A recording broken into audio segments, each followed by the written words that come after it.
Varicose వ్యాధితో బాధపడుతున్నారంట. తక్కువ ఖర్చుతో ట్రీట్మెంట్ కావాలి అనుకుంటే ఎవిస్ హాస్పిటల్ని సంప్రదించండి. నమస్తే రమగారు. నమస్తే జయ. రమగారు, రొటీన్గా కొన్ని పనులు చేస్తూ ఉంటాం మనం కదండి. ఆఫీసులకి వెళ్ళేవారు మార్నింగ్ లేవటం, పిల్లల్ని రెడీ చేసుకోవటం, వాళ్ళు రెడీ అవ్వటం, బాక్సులు పెట్టుకోవటం, ఆఫీస్కి వచ్చేయటం, మళ్ళీ ఇంటికి వెళ్ళటం, మళ్ళీ నైట్కి ఏం వండుకోవాలి, ఏం తినాలి, రేపటి బాక్సులు ఏంటి. లేదు, ఇంట్లో ఉండేవాళ్ళు ఉంటారు, పిల్లల్ని పెద్దవాళ్ళని అందరినీ పంపించేశాక ఖాళీగా ఉంటారు, కాస్త రిలాక్స్డ్గా. ఆ టైం ఒక్కొక్కసారి ఏమనిపిస్తుంది అంటే, బాగా ఖాళీగా ఉంటున్నా, నేను ఏదైనా ఒకటి చేస్తే బాగుండు అనే ఒక ఆలోచన వస్తుంది. ఇంకా ఆసమ్మ ఓసమ్మ అనుకుంటే కబుర్లు చెప్పుకోవటము, చుట్టాలకి ఫ్రెండ్స్కి కాస్త ఎంతసేపు మనం మాట్లాడుకుంటాం, ఎన్ని రోజులు మాట్లాడతాం. వాళ్ళకంటూ స్వతహాగా ఏదైనా ఒక వర్క్ ఉందనుకోండి, దాని మీద ఉంటారేమో బహుశా.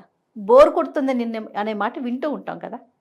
అలాంటి వారు టైంని ఎలా ఫిల్ చేసుకోవాలండి? ఈ బోర్ కొడుతోంది మాట పిల్లలు ఎక్కువగా చెప్తారు. కాసేపు నా బోర్ కొడుతోంది. హాలిడే వచ్చిందంటే టార్చర్ రమ్మగారు. టార్చరే. ఇప్పుడు ఇండ్లలో ఉండే ఆడవాళ్లే కాదు జయ, వర్కింగ్ విమెన్ కూడా పిల్లలు పెద్దవాళ్ళు అయ్యేదాకా ఒక టఫ్ టాస్క్గా ఉంటుంది. ఎందుకంటే పిల్లల ఏర్పాట్లు చాలా ఉంటాయి కదా. వన్స్ వీళ్ళు ఏ కాలేజీలకో బయటికి వెళ్ళిపోయాక భార్య భర్త ఇద్దరే మిగులుతారు. అస్సలు ఆఫీస్ ఉన్నా కూడా ఇంటికి వచ్చేసరికి ఖాళీ ఇల్లు కరుస్తున్నట్టుంటుంది. బోరే. శనాదివారాలు బోరు, పండగ సెలవులు, ఒక్కొక్క రోజు పండగలు వస్తాయి చూడు, సింగిల్ డే సెలవులు, అప్పుడు చాలా బోరుగానే ఉంటుంది. ఇళ్లలో ఉండే వాళ్ళకి ఎలాగూ బోర్ ఉంటుంది. ఇది సహజంగా బోర్డమ్ అని జయించడం ఎలా అనే బేసిక్ క్వశ్చన్. అంతే అంతే మీరు అన్నట్లుగా రమ్మగారు, ఇంట్లో ఉండేవారే కాదు, పిల్లలు హాస్టల్కి వెళ్ళిపోతారు ఒక వయసు వచ్చాక, లేకపోతే పెళ్ళిళ్ళ వెళ్ళిపోతారు, విదేశాలకు వెళ్ళిపోతారు, వీళ్ళిద్దరే మిగులుతారు. వీళ్ళు ఉద్యోగస్తులు అయినా కూడా నిజంగా 100% అండి. సాయంత్రం అయ్యేసరికి నేను నా సంగతి నేను చెప్పను, నీకు ఎప్పుడు అదే అంటూ ఉంటారు. ఆవురమంటుంది ఇల్లు, ఏమి ఉండదు, ఏం చెయ్యాలో తెలీదు. మళ్ళీ మీకు చేతి నిండా పని, ఫోన్ మోగినట్లే ఉంటుంది, పుంజీడు పుస్తకాలు ఉంటాయి, ఏవో ఉంటాయి, ఏవో ఒకటి సంగీతం దీర్ఘం తీస్తూనే ఉంటాను. అయినా కూడా పిల్లల లోటు ఉంటుందా రమ్మగారు? అబ్బా చాలా ఉంటుంది జయ. ఎంప్టీనెస్ సిండ్రోమ్ చాలా బాధిస్తుంది. ఒక 10 రోజులు పిల్లాడు ఉండి వెళ్తే వాడు ఒక 3-4 రోజుల పాటు సాయంత్రం అయ్యేసరికి పిచ్చి వెర్రి ఎత్తిపోయి ఏదైనా తినేసి అటు ఇటు తిరిగి అర్థం కాదు. ఒక్కోసారి ఏడుపు వచ్చేసి ఖాళీగా ఉన్నట్టుండి అలా అయిపోతాం. అన్ని రోజులు ఒకలా ఉండదు. ఎప్పుడో మనకే వ్యాక్యూమ్ విసుగ్గా ఉంటుంది చూడు, పనిలేవో అనుకున్నవి సరిగ్గా అవ్వవు, ఈ ఇల్లు కూడా ఖాళీగా ఉంటుంది. అలాంటప్పుడు ఇబ్బందిగానే ఉంటుంది ఎంత బిజీగా ఉన్నా కూడా. తల్లుల గుండెల్లో వచ్చే వ్యాక్యూమ్ పూరించడం చాలా కష్టం, ముఖ్యంగా పిల్లల అంతే కదండి. పిల్లల లోటు చాలా ఇబ్బంది పెడుతుంది. దీనికి ఏంటంటే ముందు అసలు బోర్డమ్ని జయించడం ఎలా అనేది ఒక పెద్ద పాయింట్. దీనికి బేసిక్ థింగ్ ఒకటి ఉంటుంది జయ, పని ఏదైనా చేయటం. ఈ పనిలో కష్టమైనవి, తేలికైనవి, ఖర్చు పట్టేవి, ఏ ఖర్చు లేకుండా చేసేవి, కాలక్షేపంవి, ఇంటికి ఏదైనా ఉపయోగపడేవి, మనమే ఏదైనా నేర్చుకున్న దాన్ని ఎగ్జిబిట్ చేసేది, ఇవన్నీ పనులే. వీటితో పాటు physical exercise, mental exercise, brain gym, ఇవి కూడా పనులే. అక్కడి నుంచి ప్రత్యేకంగా పని కట్టుకుని ఎవరినైనా పలకరించడం, అది పనే.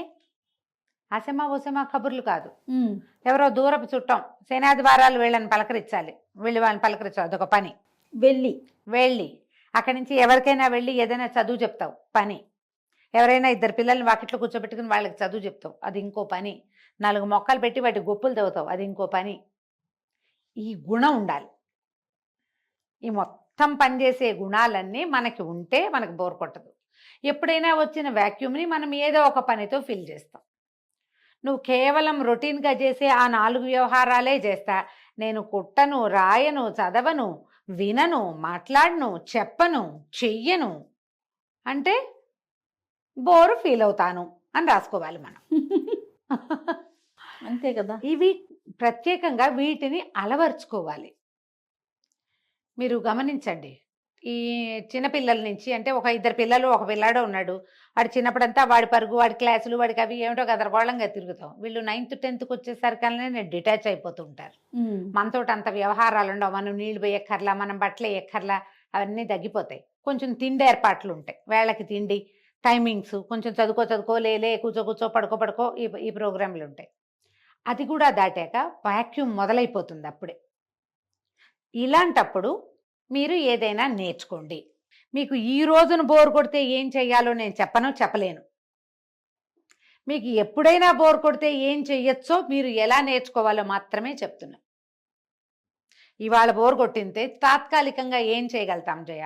ఎవరికైనా ఫోన్ చేసి కాసేపు మాట్లాడతాం, కాసేపు అట్లా రోడ్డు మీదకి వెళ్ళి ఏదైనా విండో షాపింగ్ చేసి రావచ్చు, ఏదైనా కొనుక్కోవచ్చు, తాపీగా నడుచుకుంటూ వెళ్ళండి. ఎక్కువ కార్లు గిర్లు పట్టుకెళ్ళదు, ఏదో కొంచెం క్యాష్ పట్టుకెళ్ళి కాసేపు కాలక్షేపం నడిచి తిరిగి ఏమైనా చేస్తే కొంచెం వాక్యూమ్ ఫిల్ అవుతుంది. ఇది చెప్పగలుగుతాం. వారం నీకు బోర్ కొడితే, రోజు బోర్ కొడితే రోజు బజార్ వెళ్ళమని ఎవరు చెప్తారు? అసలు చేయలేం కదా. చేయలేం కదా. ఏదైనా వింటము, ఏదైనా నేర్చుకోవటం, ఇవన్నీ బోల్డ్ ఉన్నాయి కదా కార్యక్రమాలు. వీటిలలో దేంట్లో మీ మనసు రంజిల్లుతుందో ఆ క్రియ ఒకటి కాదు, అవి మల్టిపుల్ థింగ్స్ ప్రాక్టీస్లో పెట్టుకోండి. ఓకే. ఏదో ఒకటి నేర్చుకుంటా అంటే ఒకటి మీకు కాలక్షేపాన్ని ఇవ్వదు, ఒకటి కొన్నాళ్ళకి రొటీన్లోకి వెళ్ళిపోతుంది. మీకు మొక్కలు పని ఉందనుకో, అది రొటీను. మీ వంట చేసుకోవటం, మీ పూజ చేసుకోవటం లాగా మొక్కలు రొటీన్. ఈ రొటీన్కి భిన్నంగా ఇంకొకటి ఉండాలి మీకు.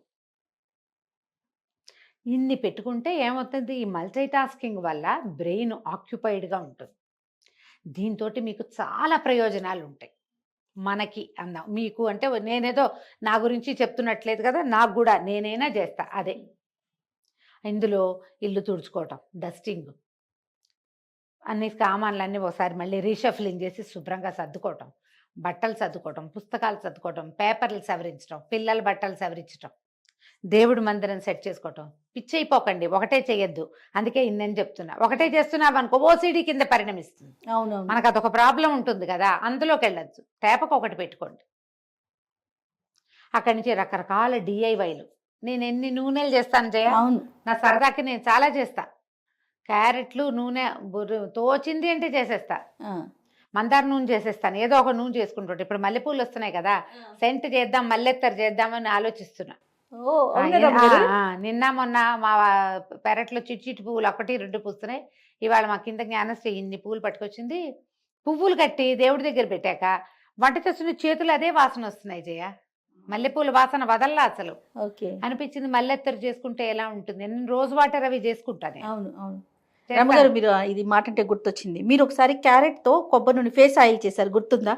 అది ఇప్పుడు ఎంత ట్రెండింగ్ లో ఉందో తెలుసా రమ్మగారు? మీరు ఎప్పుడనగా చేశారు? దాదాపు 2.5 సంవత్సరాలు అవుతోంది కదా.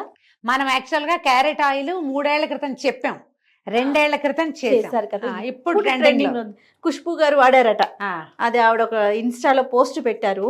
మన వాళ్ళేమో ఖుష్బూ ఆయిల్ నేను ఇన్స్టాలో చూస్తా ఉన్నా. నేను మొన్న మన పిల్లలకి చెప్పాను, రమ్మగారు ఎప్పుడో చేసాం కదా మనము, మళ్ళీ ఇంకొకసారి మన వాళ్ళు జాగ్రత్తగా ఖుష్బూ వాడిన ఆయిల్ అని రాసి పెట్టారు. అదే మళ్ళీ పోస్ట్ చేశారు. అదే అసలు చెప్తాను. దానికి వచ్చిన కామెంట్లు చూసి నాకు నవ్వొచ్చింది. ఖుష్బూకి మీరైతే, ఖుష్బూకి నేను ఎందుకు ఇస్తాను, నాది నేను చేశాను. మీరు ఎప్పుడో చేసాం మనం, పాతది వీడియో. వీళ్ళతో వాళ్ళకి తెలియదు కదా, వెళ్ళలేదు కానీ. బట్ ఆయిల్ ట్రెండింగ్ లో ఉంది, మళ్ళీ పోస్ట్ చేయండి అని చెప్పాను. ఆయిల్ వీడియో చూసి ఓర్ని భలే వేశారే అని అనుకుని నా ప్రతి పేరు నా ఖుష్బూ గారి వ్యవహారం నాకు తెలీదు. నేను ఆవిడని ఎప్పుడు ఫాలో అవ్వలేదు. నేను ఆ వీడియో మెసేజ్లు చూసి అనుకున్నాను, ఓర్ నాయన ఎప్పుడో చేసాము, ఇది చేశారు. అవును, నేను అదే అనుకున్నాను. లేటెస్ట్ కాదు, కిచెన్ స్టార్ట్ చేసిన మొదటి సంవత్సరం చేసాం. అవును. ఇప్పుడు ఏంటి అత్తరు చేయబోతున్నారా? అత్తరు చేయబోతున్నా, చేసుకోవాలి. మళ్ళీ అత్తరు చేద్దామని అనుకుంటున్నా. ప్రాసెస్ తెలుసా రమ్మగారు? నేర్చుకున్నారా? తెలుసు. చెప్పమని అడగద్దు, నేను చెప్పను. ఇప్పుడు మనకు ఒక వీడియో చేస్తారా? కష్టం, టైం పడుతుంది. అది డేస్ వైజ్గా తాపీగా చేయాలి, టైం పడుతుంది. నిదానంగా చేసుకుంటే, మన పెరట్లో పువ్వులు ఉన్నాయనుకో, కాసిన పూలతో రోజు కొద్దిగా అట్లా తీసి పక్కకు పెట్టుకుంటే ఒక 10 రోజులకి ఆ పువ్వులు అయ్యే లోపల అన్నాలకంతా తయారవుతుంది. వాసన బాగుంటుంది, ఏదైనా చేద్దాం అనిపిస్తుంది. మీరు ఏదైనా ఇలాంటిది పెట్టుకోండి. దాంట్లో మీరు ఎన్ని రకాలు నేర్చుకోవచ్చు. ఇవాళ ఎంత మనకు అందుబాటులో ఉన్నాయి కదా. పైగా ఈ డిఐవైలు అన్నీ కూడా మీకు ప్లస్ అవుతాయి. మీరు దాన్ని వ్యాపారంగా మలుచుకోవచ్చు, దాన్ని బిజినెస్ చేసుకోవచ్చు, ఎన్ని రకాలు చేయొచ్చు. మీరు ఆలోచించండి, యూట్యూబర్లు ఎంతమందో మామూలుగా యూట్యూబ్లో వీడియోలు స్టార్ట్ చేసి బిజినెస్లోకి దిగిన వాళ్ళని ఎంతమందిని చూస్తున్నాం. సక్సెస్ఫుల్ బిజినెస్ విమెన్గా ఉన్నారు. అంత పెద్దది కాబట్టి కొంచెం చిన్నది చేసుకుందాము, మన ఇంటి ఖర్చులు గడిచిపోయినా మనకు చాలుగా. శుభ్రంగా. మీకు బోర్ ఎక్కడుంది అప్పుడు? టైం చాలదు, టైం సరిపోదు. ఈ బోర్డమ్మని జయించడానికి మీరు ఏదైనా పెట్టుకోండి, ఎనీథింగ్. ఏదైనా చెయ్యటం అనేది మాత్రం లోపల ఉండాలి. కూర్చుని నన్ను ఎవరైనా రంజింపజేయాలని పాటను కూడా అనుకోకండమ్మా. అవన్నీ ఆ బరువులు మీ నడువులోకి పొట్టలోకి వస్తాయి, లావెక్కిపోతారు మనుషులు. దానివల్ల ఆరోగ్యం ఉండదు.